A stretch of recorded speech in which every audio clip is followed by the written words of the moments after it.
interviewing seniors. Today we have Mr. Tilak Arora with us. So, as we know, you were in education system in Canada. I request you to give you a brief introduction so that we can know more about you. Well, I've been in education for a very long time. I started my teaching in Punjab Public School, Nawa. It's a boarding school in Punjab, and I taught there for many years. And from there, I went to England to teach for a few years, and then I came back from England, and I started a company for mountain expeditions and teaching people how to climb mountains. That was my specialty. So I did that for many years, and then chances changed. I met my wife, and then we moved to Canada. And once I was in Canada, I wanted to be involved with the education again, but it was very difficult in those days to get equalization of your education. So what I did instead was I joined the YMCA, and I started working at the Clayton Park Junior High as a sports staff.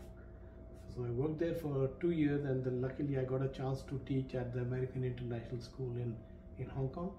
So I went there for 6 years, and I came back, and I still wanted to be part of the teaching, so I got a job at the Bedford South, where I was for 16 years. And at Bedford South School, we have done a lot of groundbreaking things for being culturally involved and involving children of all backgrounds into the cultures. So that's my background. Wow, it's really nice to know about your vast experience. Next, I would like to know how do you balance between me and my society? Me as in as a Sikhism? Me as a personal person, and how do you balance between yourself and your society and community? Yeah, well, the thing is that when you come into a new country and new place, that becomes your society and your community, right? We have to work very, very hard. Sometimes it is difficult, there are a lot of challenges, but the thing is you have to keep an open mind to the local society and to educate them at the same time, making sure we also learn about them. Then it's a give and take between both societies, and you know what, after a while they start appreciating everything that we have, and also the values they have, and as a result both the values when combined are a story of success. Very true. It's really an important message.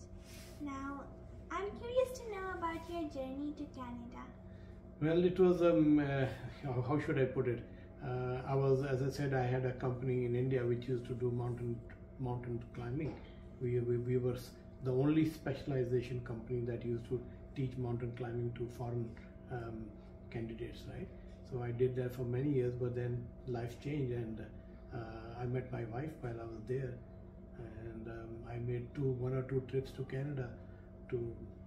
And I realized for her being a Canadian was going to be very difficult in India, and so we had thought of continue to live in India. After I think maybe 3 trips, I finally decided to move to Canada. So basically because of my wife, I'm here. Amazing. It's so good to know about your journey. Moving ahead, why don't we talk about some of your childhood memories that you still cherish?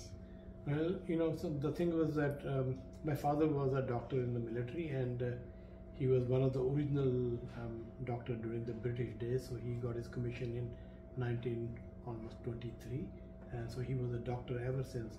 I was very lucky when he left the military. He still was working with the government as a doctor, and he was very, very good in the mountains. So I traveled a lot with him in the northern Kashmir and Ladakh regions with him, and that was the best memories of traveling as a small child. I was very small, but I learned so much about the mountains and about exploring, valuing the people who live there. So I would say that was my best cherished moments of my childhood. Golden moments. Memories can never be forgotten. Now, moving ahead to my last question, I am really keen to know and learn from your message to the younger generation. I think the best message is that be open-minded. There is what values we bring are very strong. That is part of our culture. But to learn more values from the other cultures are also important. Once you involved, and then you are very open-minded to other people and other cultures.